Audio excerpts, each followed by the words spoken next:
Hello, and welcome to Point and Drink Adventure, a podcast where we talk about the drinks and the media that we are consuming. I am Pam, and with me, as always, is Michelle. Hello. Hello. Not as always, here. Yay! In the same place. Yay! This is actually not bad. This is episode 13, and we've done 3 episodes Together? Yeah, that's pretty good. That's like a good ratio for people who live in different countries. Absolutely. Yeah. I mean, in the year since I've started traveling here, I've been 3 times. Yeah. It hasn't even been a year yet since my first visit here. Yeah. Oh, we're adorable. So, what are we drinking today? Today, thought we'd do something, one of my personal favorites, because I love it. We're doing Amaro. Ooh. What is an Amaro? What is an Amaro? Right? Like, what is this thing? Nobody ever drinks these things. This isn't a whiskey, but looks like we're drinking whiskey, doesn't it? Like, with the brown color and such. It does. Doesn't smell like whiskey. No. It's much more herbaceous than whiskey. But... Yeah. So an Amaro is an Italian-based liqueur. And what they typically do is they take a neutral base, either a wine, a vodka, a gin, or just a neutral grain spirit. In this case, it is grappa. Grappa, all right. And this is Amaro Nonino. Actually, the bottle's over there. I'm stupid, but that's fine. Amaro Nonino. And they take the grappa. Yep. And then they take a whole bunch of herbs and spices, which of course, I'll never tell you. No. Because secret. Why would they do recipe. that? Exactly. And they macerate it with the neutral grain spirit. Add a little sugar syrup. This lowers down the alcohol to about 35-ish or 30%, depending on the alcohol. In this case, it's 35. Right. Slap it into some barrels for a couple months, and voila. Voila. You have, I guess, most similarly, it's going to be compared to like a vermouth. Oh, okay. But in terms of like some processes and such. But to me, this is more bitter. And way more just flavorful in general than a vermouth. Yeah, I agree. Like vermouth, I'm very rarely going to drink it on its own. Yeah, like not as a basis of a cocktail, no. No, but for this case, I drink Amaros straight or on the rocks typically because I like a little. But we're drinking it neat for the purposes of tasting it. But we do have a cocktail, so Yes. Let's try it neat since I haven't tried it neat yet. So again, it smells very herby, like a lot of menthol, little like pine. Yeah. I get some citrus notes, some like orange zest, A bit of vanilla too. Oh yeah, like definitely. Yes, those kind of like baking spices. Yeah. Beautiful nose.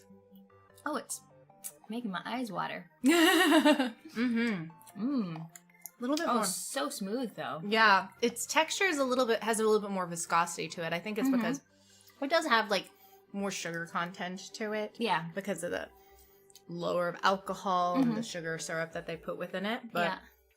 It's got a nice balance of like sweet but also bitter and yeah, it's really nice. And just even on its own, like you could just sip this. Oh, for sure. If it was cold outside, I would say definitely. But since it's beautiful outside, I've put Amaros are digestives. Yes. Yeah, so it's supposed to be like something you drink after a big meal to like help everything digest and... Yeah, this helps digest. Yeah. We're digesting our breakfast from 3 hours ago. And a long walk. But yeah, the herbs and such are supposed to help with the digestive. Very similar to like, that Jägermeister is actually digestive. I did know that. Which is insane because Jaeger I always associate with like college shots. Yeah. I actually like Jaeger because I like that really herby, but Jaeger's like so thick. Like it's so... Yeah, no. I don't like the licorice in it. And when it starts having like that kind of black licorice note into it, I just am hard pass. No, thank you. I had a really bad experience with, what's that licorice one called? Not absinthe. Not absinthe, the other one. It's like sweet Zambuca. Oh, God. I drank a whole bottle of Zambuca in college, and it came up, and I was like, I don't want to experience that again for a number of years. Oh, yeah, that would not make me happy. There's so much sugar in there, too. Yeah, it was not a fun night or morning. No, yeah, there's definitely some sugar in this, but which is why our cocktail that we have, it's very simple and so lovely. You just take the Amaro, You pour a spritz of lemon Mm-hmm. and top it with club soda. Simple. Simple. And it makes it such a nice, refreshing summer cocktail. Mm-hmm. Drink it out on the balcony. Yeah. Nice little light summer drink. Mm-hmm. Nice day drinking. Mm-hmm. Yeah. Mm-hmm. So even though it's fairly heavy on the alcohol, you just, it's mostly club soda. Mostly club Fine. soda. But I mean, it's less than like a whiskey Yeah, this. And I think the herbaceousness and bitterness to it, it just adds, it's so nice. Mm-hmm. So flavorful. It's very nice. It would go really good probably with like some like soft cheeses with the bitter and such, the goat cheese. Yeah, that would be good. Mm-hmm. I mean, any food, French fries, French fries. chips. Potato chips. Chips with everything, man. Yeah. Cheers. Cheers. Yay. So that's our Amaro. That's what we're drinking today. So, what have we been watching? Neither of us have been playing a whole lot, but we have been watching some A things. lot. Yeah. You've been watching a lot. I've been watching a lot. Because you went on a trip and you watched all the movies All on the the movies thing. I was on airplanes for like 14 hours or 16 hours, so I watched a lot of movies. So you go first. What have you been watching? Okay, so I'll start with the movies, and I'm gonna just gather a bunch of these together. So I went to France recently to go to the Ubisoft Montpellier office to check out one of their new video games, which was amazing. And on the way there, from the flight from Toronto to Paris, I decided I wanted to watch musicals. So one of the musicals that I've had on my watch list for a long time is Mamma Mia. Have you not seen it before? I've never seen the movie. I've seen the musical on stage, but I've never watched the movie. So it was very fun. Like, it was very silly. Yeah. But everyone just looked like they were having so much fun. Like Meryl Streep and Christine Baranski. Like, they're so fun. good. It was just such a fun movie and I love the whole concept of this girl's getting married. She wants to know who her father is. It could be any one of these eligible bachelors. So she invites them over to find out who her real dad is, and her mom doesn't know, and she has to keep it a secret for as long as possible. Scandalous, yes. Scandalous mom. I love it. And Meryl Streep was just wearing overalls the whole movie. The best. It's good, and ABBA's just so fun. Can you hear the drums, Fernando? I've said it before and I'll say it again. No more fucking ABBA. The music's great. I love ABBA. Yeah.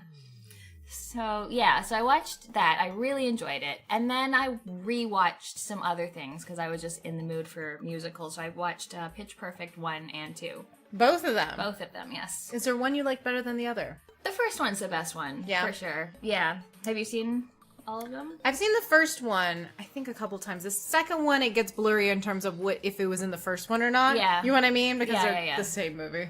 Yeah. So, if people don't know, Pitch Perfect is about a women's college a cappella group who's going for the championship. And Anna Kendrick is the main girl, and she's not super into it. She wants to be a music producer, and she doesn't want to do this lame a cappella. But then her dad's like, you have to try in school, and then I'll send you out to LA to be a music producer if you don't like it. But of course she does like it, and so it's just again, a lot of really good music, and all the women sort of getting along or not getting along, and it's really good. I like the first movie a lot. The second one, the music's still good. Actually, one of my favorite things about it is Elizabeth Banks. She's amazing. I love her. I love her in everything she's in. She's just the announcer on any of the competitions, and she's amazing. Like Magic Mike. Yeah.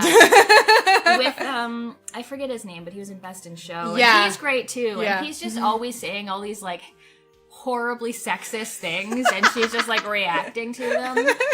Well, that's what happens when you let women go to school. And she's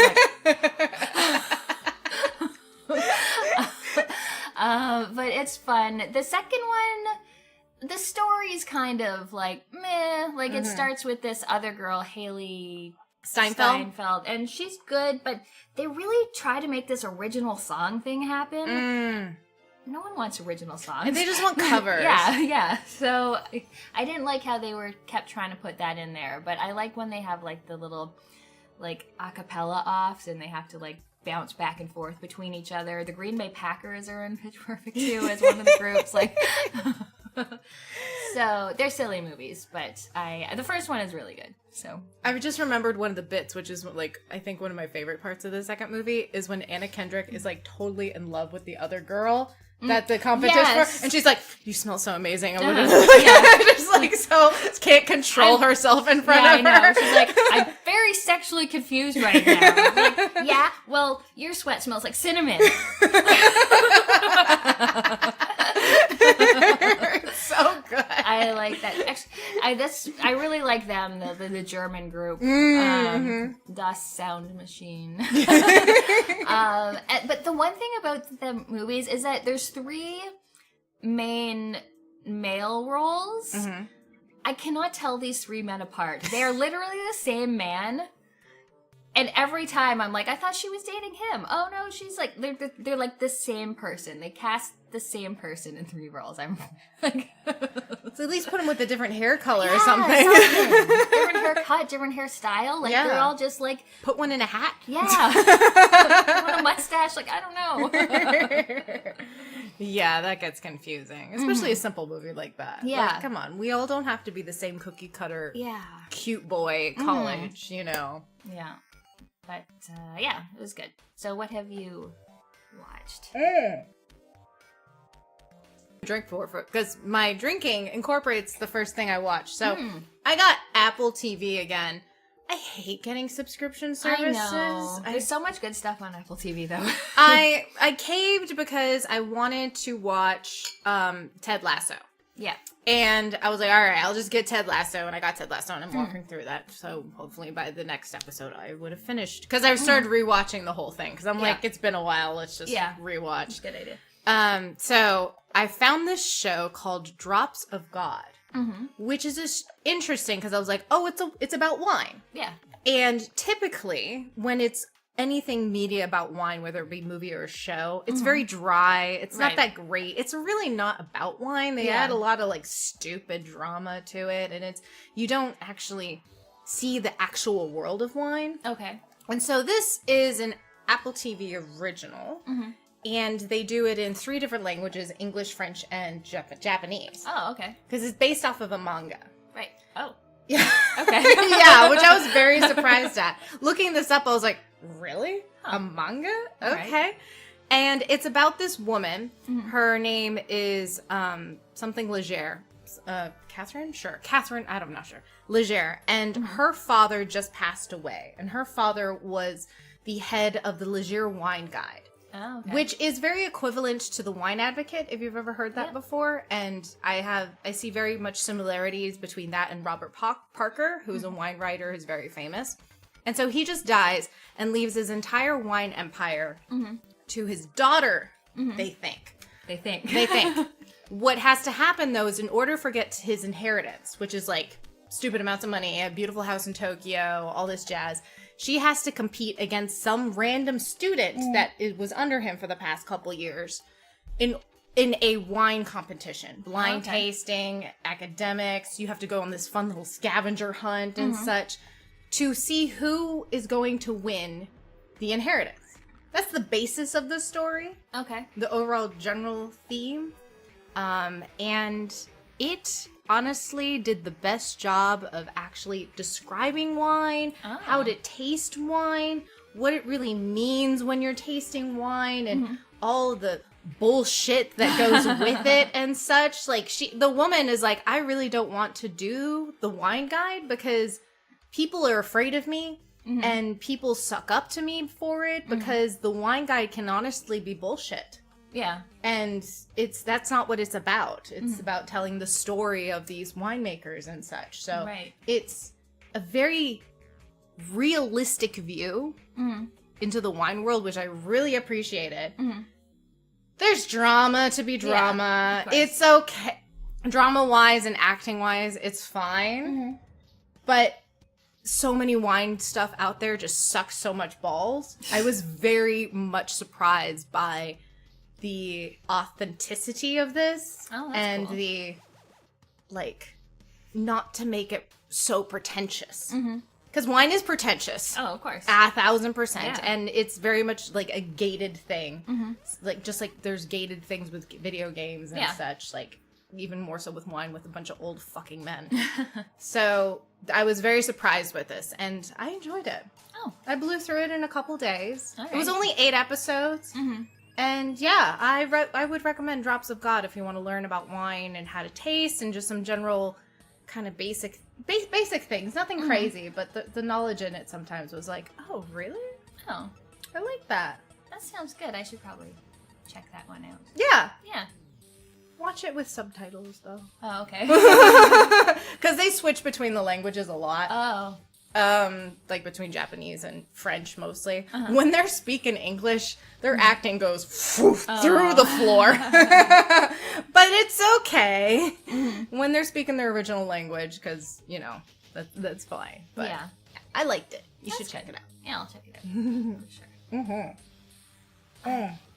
What else have you been watching?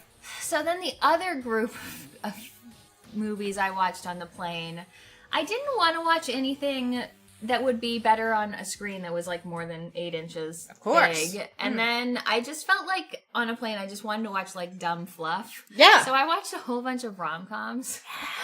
The first one was Couples Retreat. Oh, God. Is that the Adam Sandler one? Not Adam Sandler. It's like Vince Vaughn. Oh. What's his name? He directed Iron Man. Yeah. Him. Yep. Name of guy. The prude one from Sex and the City. Kristen Bell. Like, a bunch of them. A bunch of, like, real average dudes and their With real their hot, super tiny hot wives. Yeah, and you're like, And- really? Yeah. So I think Paul Rudd and Kristen Bell, they want to go. They're like, we're gonna get divorced, but we're gonna try this couples retreat first, and we would like you, all of our friends, to also come with us. So these 4 couples all go, and they think they're just gonna have fun on this tropical island, but it ends up being like a whole lot of couples therapy, and it was just very like. If they had all just gotten divorced at the beginning, we It would have would've been saved fine. ourselves so much time. Like Wait, is it Paul Rudd or Jason Bateman? Jason Bateman. Okay. Yeah. Yeah, I think I've seen this movie. Although I feel like I've seen this movie like 1,000 times. I feel like there's a bunch of Adam Sandler versions of this, or somehow. Yeah. Somehow. Yeah, so it was just it was not very good. Everyone was bad. Everyone was a bad partner. Yeah. Sometimes it's okay to not be a good partner and just separate. Yeah. And then I watched This Is 40, which is a Judd Apatow one. That one is Paul Rudd. That one's boring. Yes, and Leslie. some. Yeah. Yeah. Yeah. Yeah. She's married to Judd Apatow. Oh, okay. Yeah. So they're a couple that are just turning 40. They've got a couple kids. They've, just going through their lives and what's happening. And it was pretty good. It was 30 to 40 minutes too long. Like, it was over 2 hours. Why? But generally, like, I really like Paul Rudd and I really like Leslie. So it was much more entertaining and less maddening than Couples Retreat was. Just way too long for no reason. And then the last one was Leap Year. I've seen that one. With Amy Adams and some hot Irish dude. And she is, she's like a A-type personality.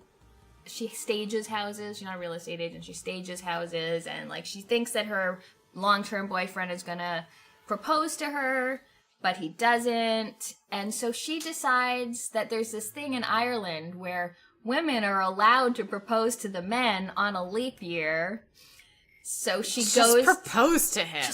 The whole concept is so ludicrous. Yeah. Like, it was so hard to, like, just tell him you want to get married or Yeah. propose to him. Or Don't make this a big deal about it. Yeah, you don't have to go to Ireland. But anyway, her plane has to land somewhere else and she needs to get to Dublin, and so she ends up with this hot Irish guy taking her, and then the rest is just like fan service where they're just like, oh no, well, we have to pretend to be married or else this Catholic couple won't let us stay in their inn. Like Really? yeah. So it's just, you know, you get caught in the rain, and you know, yes. The plane landed. I didn't actually watch the end of the movie, but I'm gonna guess she's Spoiler gonna alert. get to Dublin and realize that her actual boyfriend is a bit of a tool, and she wants to be with this Irish guy. Yeah. That's Yeah. pretty much right. Yeah. Yeah. Yeah. So, yeah, not the best of movies, but This Is 40 was good. Just chop off like 30 minutes. Yeah. I love a good rom-com sometimes. You do, yeah. On a plane. Yeah. Not all the time. I sometimes get a little sick of them, but yeah, that's... Yeah. Yeah. I really liked Amy Adams in the movie, though. I love she's Amy great, Adams. Her outfits were... I remember her outfits being great in that movie. Yeah. And that Irish guy was real hot. If you took away the accent, would he be as hot? Huh. I don't know. Maybe not. It's a mystery.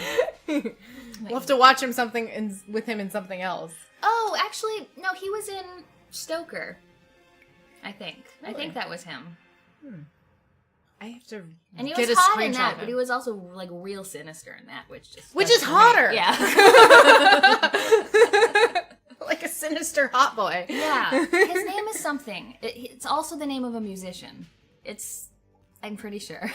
I don't remember either. I think he's in like some like travel wine show that I've watched before. Oh, really? Yeah.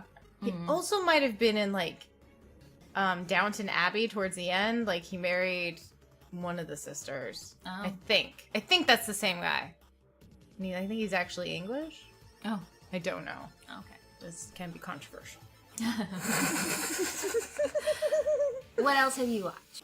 So I watched Dungeons and Dragons: Honor Among Thieves. I've heard good things. I had a great time. Yeah? I was very surprised. I was visiting my happy little sister, who we all know I love and enjoy with all of my heart. Did you watch this? She suggested it. Oh. She came home from work one day and she's like, Michelle, you want to watch a movie? And I was like, who are you? What is happening? I was like, okay. And she's like, let's watch Dungeons and Dragons. I was like, who are you? Making decisions now and deciding things for us? Okay, yeah. I mean, if you want to, I will absolutely do it. So we popped it in, and it was ridiculous. Yeah. It's fun to be fun. Yeah. Which is great, you know, and it doesn't take itself seriously at all. That's good. It's the main guy, Chris Pine, is just having a great That's good. time. Hugh Grant is... Hugh Grant? Yes. Okay. Hugh Grant is in it, and he chews up the screen whenever he is also having a great time, and it's so fun. I loved the platonic relationship between Chris Pine and Michelle Rodriguez. So Chris Pine plays like this bard. Okay. He used to be a harper. I don't know anything about Dungeons and Dragons because I've never actually really played. Which probably is a problem.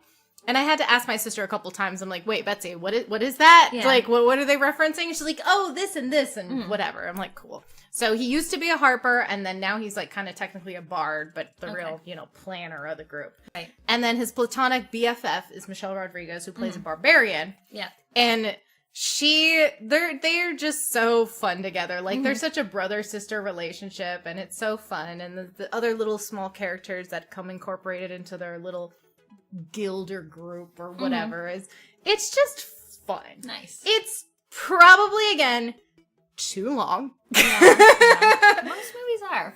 There's some scenes, especially in the middle, you're like, do we need to go do off and do this thing instead of going to do the main quest? You know what I mean? Like, we didn't need to do this for 20 minutes. Nothing happened. It's just filler. But it was a fun time. And I really enjoyed Hugh Grant and Chris Pine. And I think if you like Dungeons and Dragons, you would not be mad. All right. So, have you played Dungeons and Dragons? Just a couple times, like one-off campaigns here and there.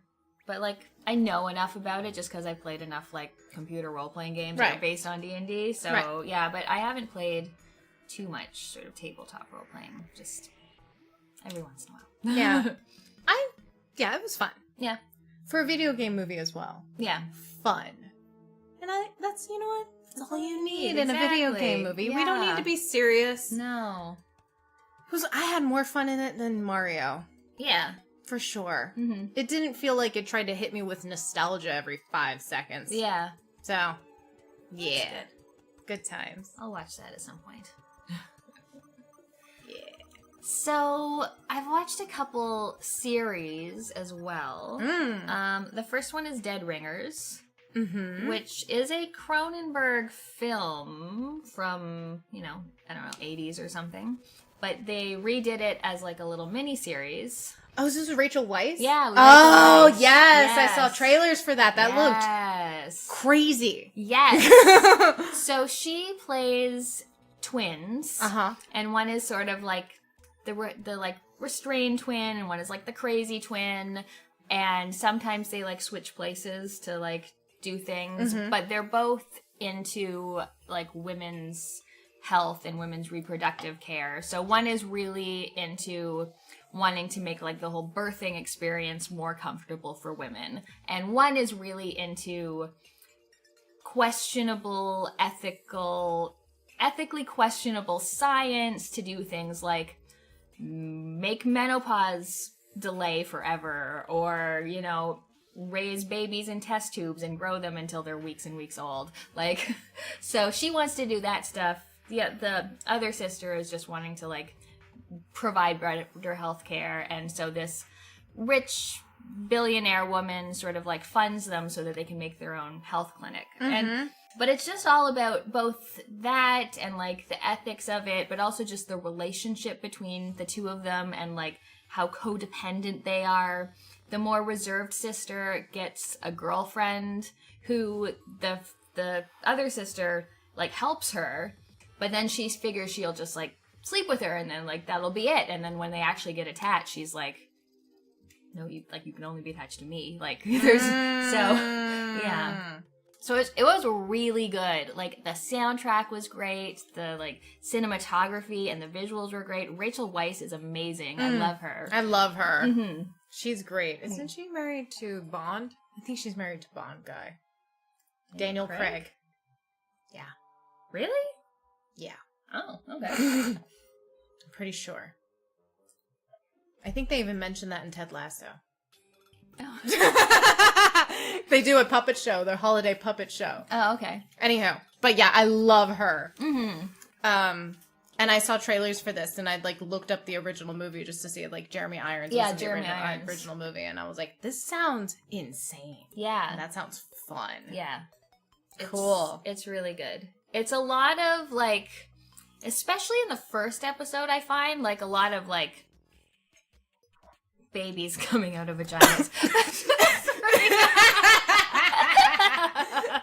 I'm like, ooh, maybe not to be eating while I'm watching this. Yeah. So there's definitely some sort of very, like, visceral body stuff. Of course, also, it's Cronenberg. Come on. Exactly. Also, a lot of sex. So hell yes, we love the sex. Whoa, I said that weird. I love the sex. Episode title. That is so the episode title. Shit, we're gonna get some clickbait shit in this episode. Hell yeah. Yeah. Awesome. Yeah. So what's the other thing that you watch? Speaking of sex, Which we love. we love sex. I watched Dangerous Liaisons. Oh, Have you seen this I don't movie? think so. So this is it was a play. Yeah, it was a play. Originally a play. And pretty much it's about pre-revolution France. So like late 1700s-ish, Oh, early okay. 1700s. I forget when France revolted in Marie Antoinette and Louis the 14th, I think. But this is pre that. Okay. And we have a high aristocrat people, Glenn Close. Glenn Close. I thought so, yeah. She is gorgeous in this. She knows it. And she just... There's the opening scene is her standing in front of a mirror just going...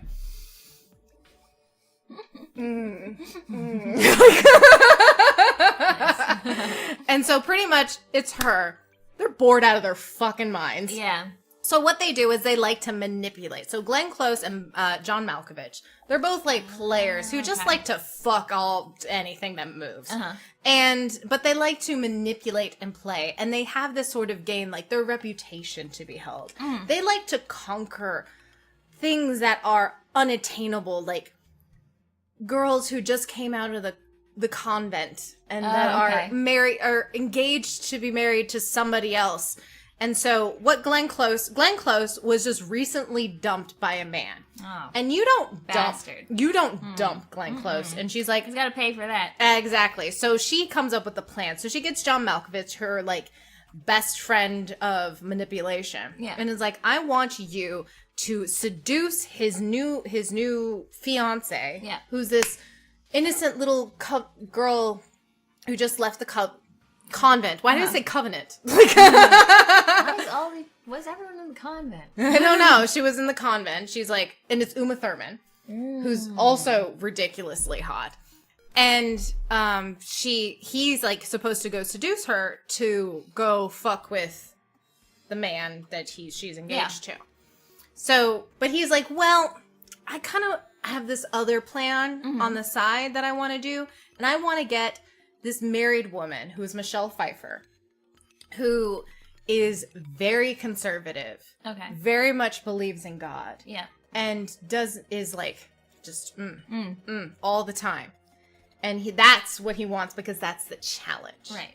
And so the story is about them manipulating everybody and their mom, trying to seduce everybody. And that's pretty much it. Yeah, okay. And it was amazing. Yeah. Awesome. Glenn Close is so good. I think the casting of John Malkovich could have been better. Because I think the chemistry between John Malkovich and Michelle Pfeiffer, who's the super religious chick, could have been better. Oh, okay. Uma Thurman was great. Keanu Reeves is in it. Oh, nice. He plays a dumb boy that Glenn Close just, come on, baby. And he plays dumb real well. Yeah. So it was a perfect role for him. It's not like it was in like Dracula or whatever.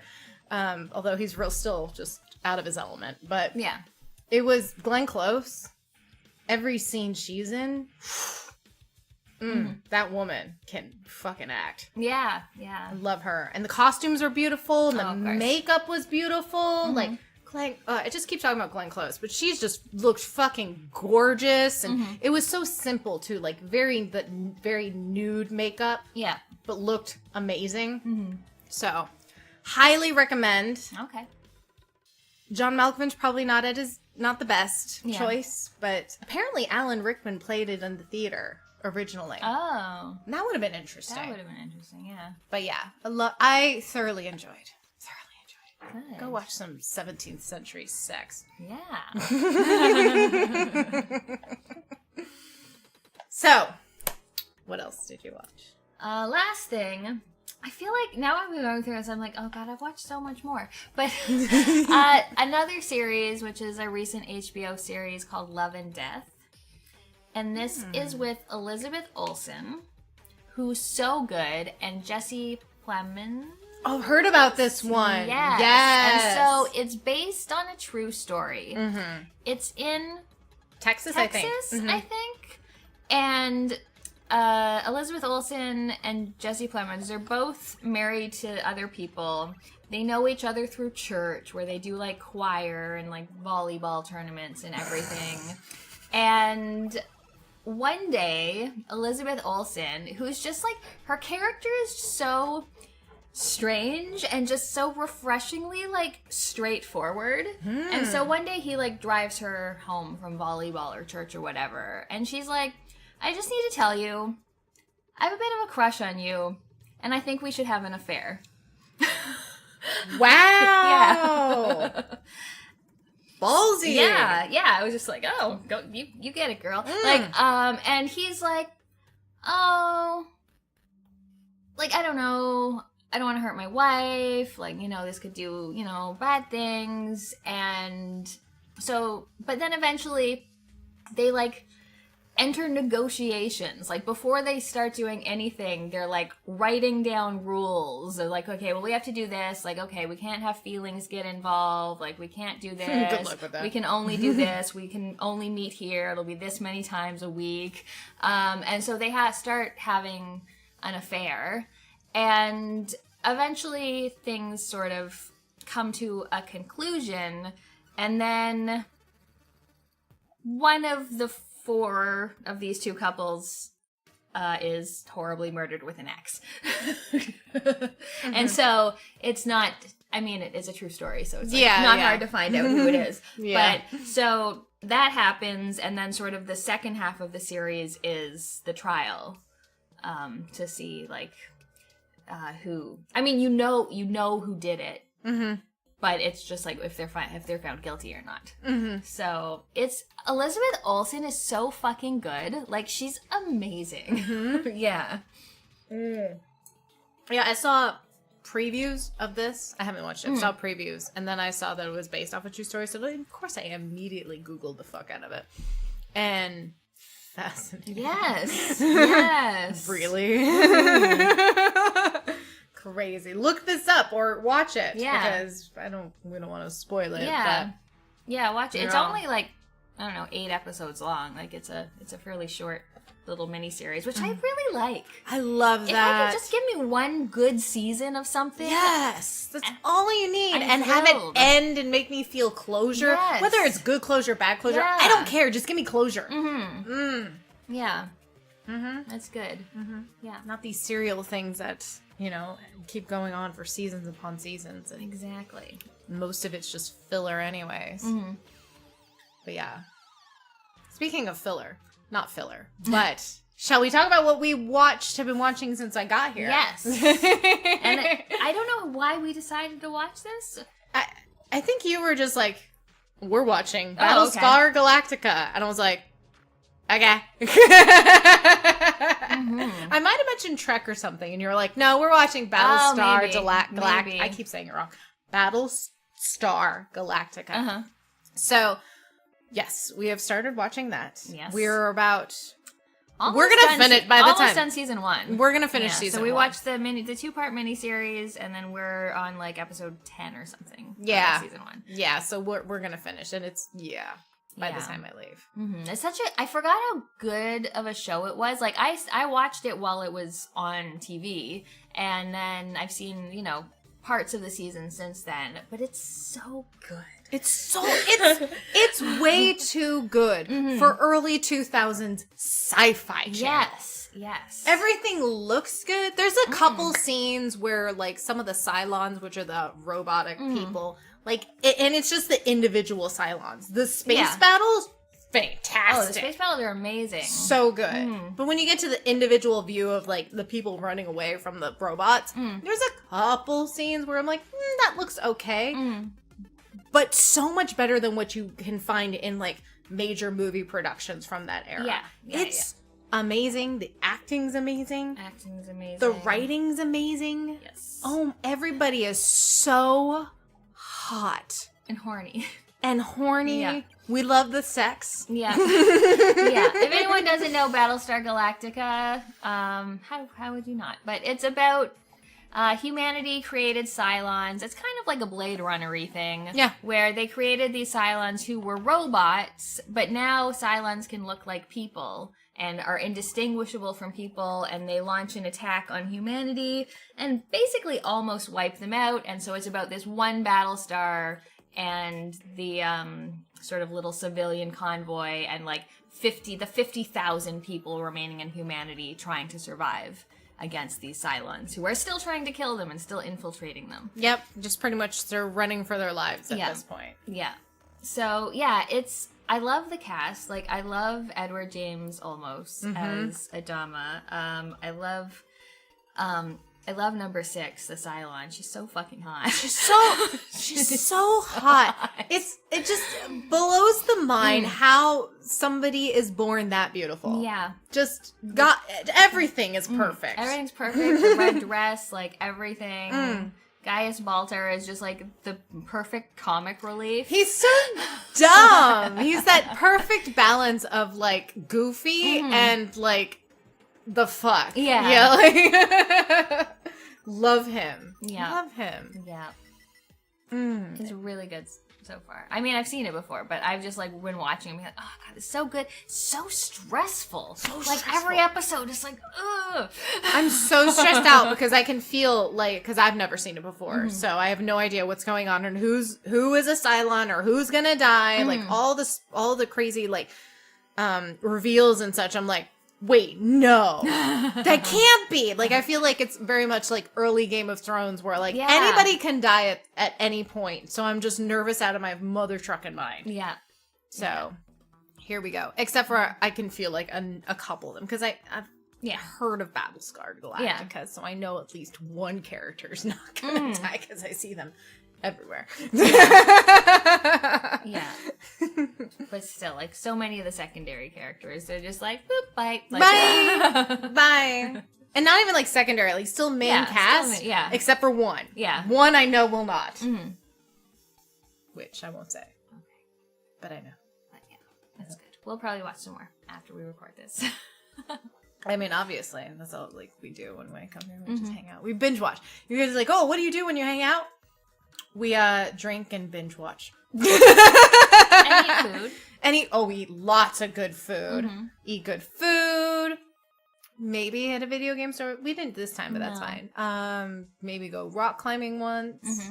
And then mostly just hang out and drink and eat and relax. Exactly. That's the best kind of vacation. I know.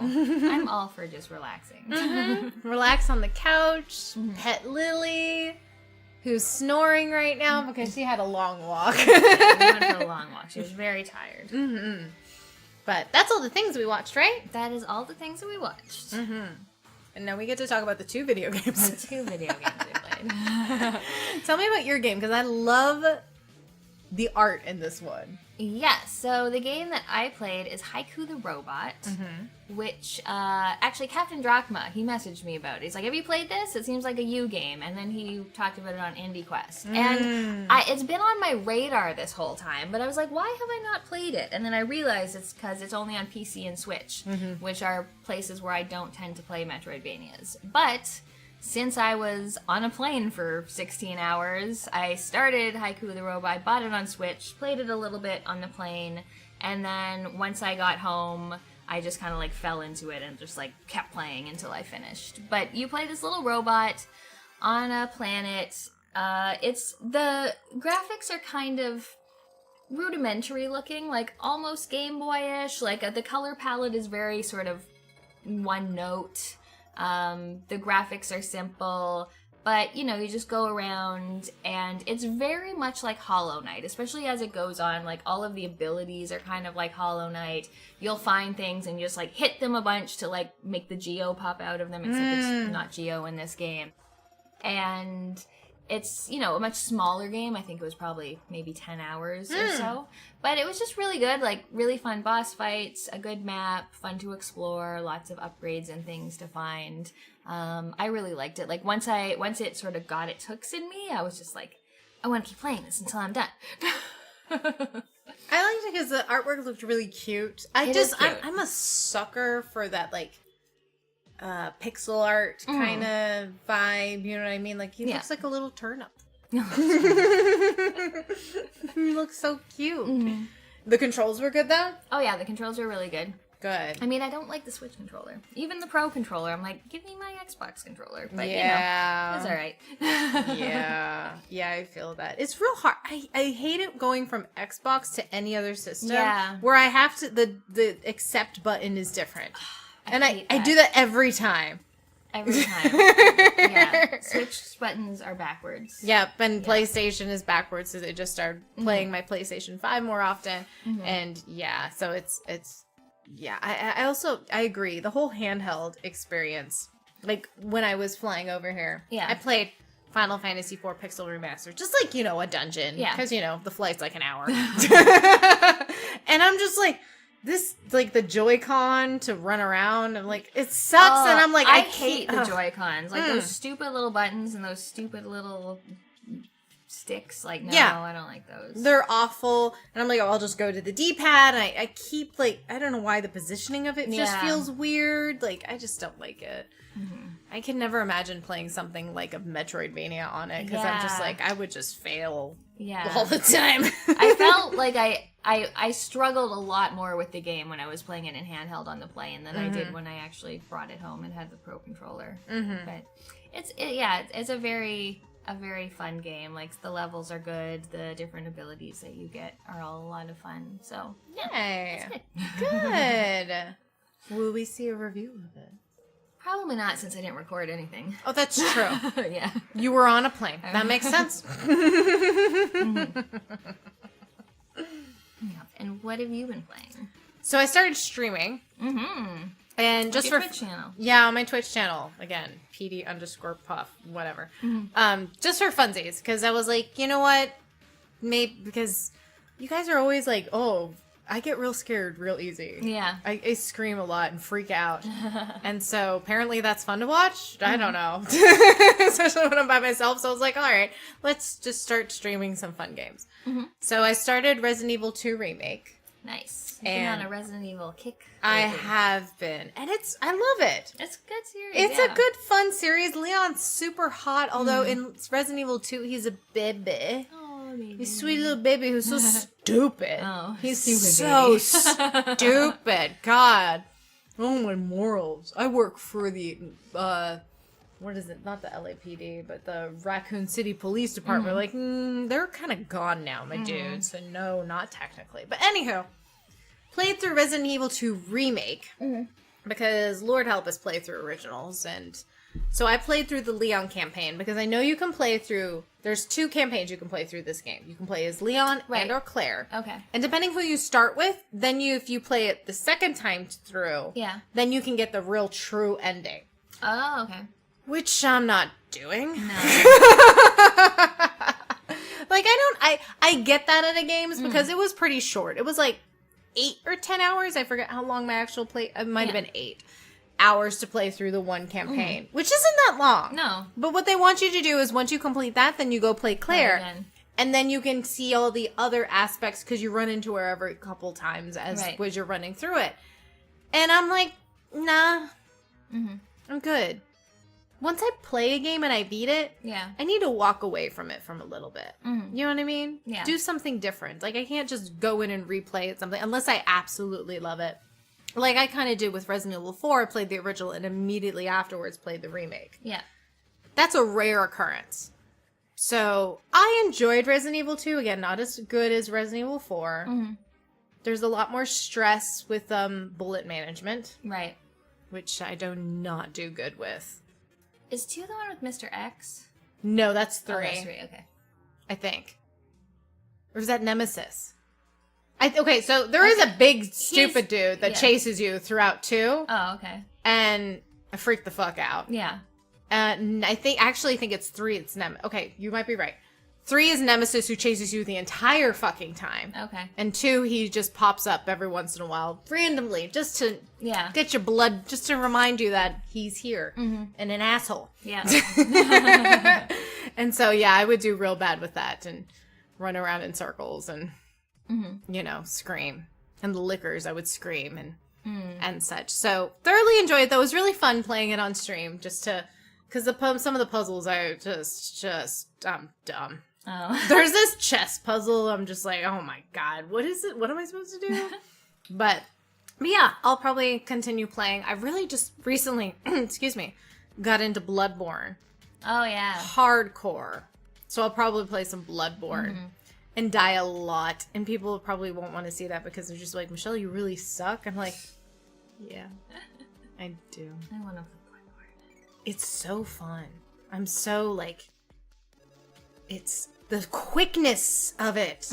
Except when, the one complaint I will say right now for Bloodborne that I have is when I lock onto a boss or a bad guy, I can't dodge roll. I sidestep, but I can't roll. Okay. Oh no, I can't roll 50 times? Yeah. Yeah, that's tough. Yeah, so only I can dodge roll if I'm not locked on to them. If I'm locked on, I just do a little So yeah. That's cool. You should definitely play Resident Evil Village. I really liked that one. I'm definitely going to go back into Resident Evil and probably... Should I play 7 then 8? Because 8 is Village, right? 8 is Village. I haven't played 7. But I've heard 7's, like, real scary. Especially the first bit of it. Yeah. And maybe more bullet managerial? Maybe, I don't know. I've seen lots of Let's Plays of 7. Because, again, I'm a big fat baby and I refused to play them at the time. But I think maybe Village would be more my speed. Village is a lot of fun. Yeah, I think I might do that. Let's see. Gotta play through Bloodborne, apparently. But yeah. Yeah. Do you have any pickups? I don't have any pickups. Oh, I don't, because it's all at home. I mean, I got a lot of pickups at home. Yeah. They keep showing up when I'm here. Yeah, I haven't gotten a vinyl in a while, so... I have a problem. I've got at least 2 new vinyl that I can think of off the top of my head. And I think that's it. Maybe? At least video game vinyls. Yeah. I feel like I'm missing something. I'll think about it. When I get home and stare at my wall of vinyl, we'll see. But yeah. All right. It's good. Is that it then? I think so. A short episode. Is it? Yeah, 50 minutes. Holy crap. I know. That's fine. We only had 1 drink. Well, no, we didn't even have a drink break. Yeah, I mean, we're going to have a go drink after There's this. Lily. Hi, Lily. Oh, I'm going to smush in between us here? Okay. Nope, you're just going to be sugar. All right, so thank you all for listening. If you want to talk to us, you can email us questions or comments at pointanddrinkadventure@gmail.com or leave us a comment on this YouTube video. We also have a subreddit at r/polymedia. And if you like what you heard here, go and check out some more fun podcasts with our friends and the Polymedia Network at polymedianetwork.com. Fun times. Drink well, my friends. Thanks for listening, and we'll see you next time. Bye.